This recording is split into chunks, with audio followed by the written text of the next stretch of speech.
Hello and welcome back to another episode. Today we're going to be talking about tiny and large D&D characters. I'm not talking about just regular characters that you'd make inside of a game. I'm actually talking about players. Specifically, I've created a class that specifically I've created a race that is probably already known, called a pixie. I'm sure that other people have made their own variations of which, but most likely they probably put the size at small. Now, if you are a new player to D&D, you may be thinking to yourself, why can't players be super large? Why can't they be super small? Other than like spells like enlarge, reduce, why would it make it so that you can't just be something that's super small, super big? Well, this goes into mechanics. You see, in lore, I'm sure that it could be 100% possible. In fact, I can think of several reasons why there would be large creatures and small creatures altogether. But mechanically speaking, D&D runs not necessarily off of your size, it does for some things, but it runs off of your equipment a lot of time. And equipment for large creatures tends to have implications that make it harder for a DM to manage. Specifically, think of it like this: a great sword does 2d6 damage, or a battle axe which does 1d12 damage. Well, a large variation of that weapon basically would do double damage: 4d6, 2d4, 2d12. And the horrifying part about that as a DM is every single time you get hit, you're basically doing a double damage. You're doing a crit, basically. So, a mechanic that was made with this in mind is if someone were to take a weapon that's one size larger than them, in most cases, it would make it so that they would get disadvantage on the weapon or just can't wield it because it's too heavy. That's the drawback, right? Well, in my personal mindset as a DM, and this is very different for everyone, so don't take my word for it and use it for other people. I feel as if I can use something against you, you should be able to use it against me if it makes sense for how you can use it. If I have a weapon that specifically makes it so that you are bounded to it and therefore the only one who could use it is a specific character, then you could potentially have something similar happen to your own weapon at one point. If I make it so that a weapon is 2d8 damage, well, it better be 2d8 for everyone. I feel like making this fair, realistic approach to it makes it so the world itself feels more fair and realistic to players. So I usually allow that type of thing. If you want to use a larger weapon, you can use a larger weapon. You may have to have repercussions for it, like the disadvantage, but you would definitely still be able to use it. If it is something super heavy, then it has to have been lifted by someone who has some way of lifting it, and potentially you should be able to as well. I feel like just disallowing it because it may break mechanics is not the best way of handling a situation. But that's my philosophy with that matter. If you can explain it well and it makes sense in the world, then you should be able to do it. No question about it. So then we talk about size. Why can't my Minotaur be large? All the other Minotaur big boys are big boys. Why can't I be a big boy? I want to be a big boy. Well, I can't think of a good reason to really lock a player into it other than the mechanical rules I just explained. And as I said, I don't care about them. So, in my world, if you choose a race that has large creatures in it, such as a Minotaur, you can potentially play as a large creature. It has its own unique drawbacks, though, because the other reason players are normally not allowed that is because whenever people create dungeons, specifically the people who actually run the games and make them like prefab games that people could run, they don't think players could be any size that they want to be. They tend to be small or medium. And if a creature is small or medium, you can design a dungeon with narrow hallways. You can design a dungeon that takes into account that they are that size. So the ceiling can be certain heights and such. When you start dealing with large creatures, well, sometimes they can't fit in a narrow hallway. They have to wait outside, or they have to go to a barnyard and sleep there instead of going into a room, because again, too large. This can make for a lot of interesting RP moments, I feel. But it does mean that sometimes the party may have to split, and as anyone who plays D&D may know, you never split the party. And that's the main reason why people don't do that. But here's the thing. I don't run prefab versions of the games. I'm only going to be running one, and I believe that's for like a Bilgewater campaign for some of my friends who really like League. No, if I'm running D&D, I love putting flair in it. I feel it's a missed opportunity if I can't add a lot of myself in a setting and make the entire thing myself. In fact, the only reason I ever used maps made by other people is because I had no skill in making them by hand. I can't draw. And now I have a beautiful artist who could draw anything I request. Of course, it would take time, but she could do it.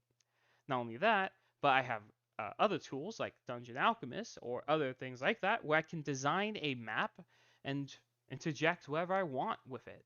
Meaning I could design things for a campaign basis, I could design areas for the world, and I could design ideas for other people.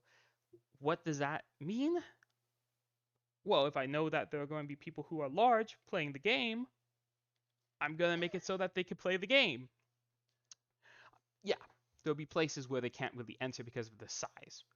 But I'm not going to make that into the main plot point of whatever it is I'm trying to get them to do. I'm going to make it so that if the whole goal of whatever the campaign is to get a MacGuffin, I'm going to make sure that the party itself doesn't get split, or if it does get split, it gets split in a meaningful way, in something that would actually make sense, in something that will actually feel poetic, or something like that. I can design scenes in that way. I can design it so that when a fight's going to happen, I know a fight's going to happen, or if a fight could happen because of actions that they're going to take, that they could be together. And if they start a fight when it's obvious that the big guy can't join in on it, then that's their own damn fault at that point. Anything that is plot relevant, I will make sure that the big guy could be there.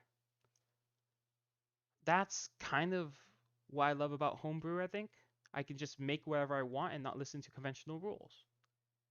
Now, does that solve all the issues with having different sizes in game? Maybe. Tiny size is kind of horrific because what weapons are tiny? And if being big doubles it, what does being small do?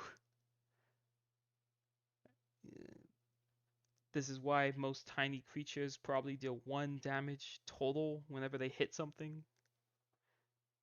So how I do it is if it's a tinier variation of the weapon, then it would reduce the die count by 1.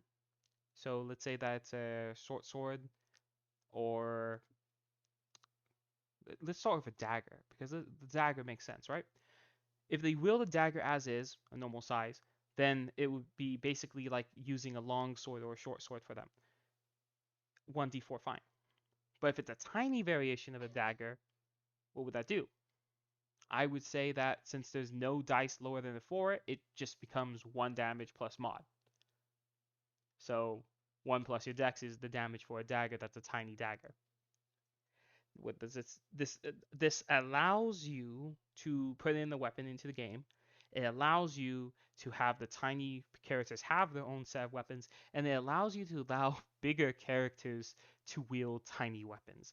Imagine right now the big boy Minotaur pulling out the tiny rapier, the tiny dagger, and of course a tiny shield. Now, armor throughout everyone does the same thing. The only difference is that you have to be a certain size to have it actually take effect. So if you're a dwarf who's small and you're trying to wear the Minotaur's large armor, it's just you can't. It's too big. You can refit it if you get a blacksmith and it'll be your size and it'll be perfectly fine. And then you're gonna be like, well, can I use the pixie's armor? You mean that tiny pixie armor? No, you cannot, because it's like a thimble for you, man. Come on. You know better. And that's kind of what you would have to do. And the armor would be the same effect for each one as long as it fits you. Shields included. If you're using a tiny shield as that big Minotaur, maybe I'll give you a 1 AC bonus just because I like the image in my head. But in practicality, that tiny shield ain't gonna cover you, bro. Same with a normal shield for some cases. While you have a shield that blocks your arm, the whole rest of your body is completely, you know, uncovered. So probably ain't gonna give you the same amount. But I guess the reverse is kind of true. Imagine using a tower shield as a shield as one of them. That would be basically a normal size shield. Um, but a tower shield for a normal sized person covers your body pretty well. Probably gives you a little bit more. That could be a thing to think about. But yeah, this video has basically just been about tiny and large sized players because I want to see it done more often. If I'm the only person doing it, then my people think I'm insane. I allow a sprite tactician because that's a custom class I made. Of course I would do that. That sounds fun as hell, doesn't it? Zipping around the battlefield, but not being able to actually do damage yourself, but being able to tell other people where to strike, how to use your actions as other people's actions in a sense. Uh, use an action to redeploy your allies, allow them to move certain amounts of feet, stuff like that. Just being that little sprite on everyone's shoulder saying, "Hey, listen to my voice. Go where I need you to go." I find that very interesting for someone to play as, and someone agreed they're going to try it. If it's not interesting and it ends up terribly, I'll make a video about it. But yeah, hopefully this kind of gets into my mindset about what I'm thinking. It's it's fun to reimagine mechanics based on whatever it is that you're looking at. Whatever small things you could do to make into your own. And the small rules that may be hidden to some, which can come out when you actually look into it. It can really spice up your game if you're looking at something and decide to do more with it. The moment you realize that the weapons are what deals the damage, does that change anything? Does that make anything new? Does that allow you to do something more? Because if there are weapons for larger creatures, of course there's weapons for smaller creatures. And how does that affect things? But yes. Oh, and don't mind the tapping in the background. But yeah, that's just me having to end and wrap this up so I can go ahead and do some other things that I have been requested to do. So yes, I hope you all have enjoyed today's video. Like, comment, subscribe, all that jazz. Just tell me below what your thoughts are and how you would run the idea of a smaller creature and a larger creature and how it would affect your worlds. Go ahead and just comment of what you would do in a world where you can choose that. Like, if you wanted to have that choice, would you always go with a larger creature just because of the damage output? Would you go with a smaller creature or would you go with a medium size? Would you spice it up? Would you see how it's like with every one of them? Because I know there's a lot of people out there who's like just a war gamer and just wanting to get the damage and move on, but the RP potential of being able to play as any of those sizes, I think is worthwhile. Anyway, I have stalled for long enough and I have to get going, so have a wonderful day.